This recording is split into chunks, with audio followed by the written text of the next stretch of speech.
बिस्मिल्लाहिर्रहमानिर्रहीम। अस्सलामु अलैकुम वरहमतुल्लाहि वबरकातुहू। भाई दोस्तों, उम्मीद करता हूँ आप सब भाई ठीक होंगे। अल्लाह ताला आप सबको खुशियाँ दे और कामयाबियाँ अता फरमाए। आज की जो अभी अभी नई अपडेट है ये मैं आपको सुनाने जा रहा हूँ तालीम के हवाले से। आप अगर हमारे चैनल पर नए हैं तो सब्सक्राइब कर दें, क्योंकि घंटी के निशान को दबाकर ऑल पर क्लिक कर दें, हर नई आने वाली अपडेट आप तक पहुँच सके।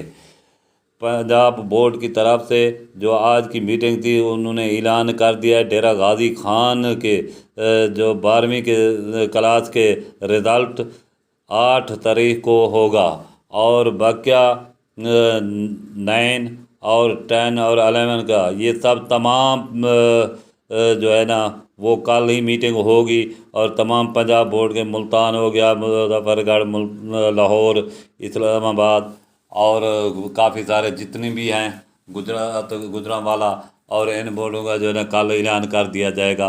वो कब आएंगे वो कल ही अपडेट जो ही आएगी हम आप सब के सामने पेश कर देंगे इंशाल्लाह। आज जो है ना वो ऐलान कर दिया गया है 8 तारीख को 12वीं की जमात का रिज़ल्ट आउट होगा डेरा गाजी खान बोर्ड की तरफ से और शफकत महमूद की तरफ से। शफकत महमूद कल से पंजाब बोर्ड मीटिंग करेगा और मीटिंग के बाद जो ही रिज़ल्ट आएगा और जो ही नई अपडेट आएगी हम आपको उसी वक्त ही अपडेट पहुंचा देंगे। आप हमारे चैनल को सब्सक्राइब कर दें, क्योंकि आप तक हर नई आने वाली अपडेट पहुंचती रहे। खुदा हाफिज़, मिलते हैं अगली वीडियो में, तब तक के लिए गुड बाय।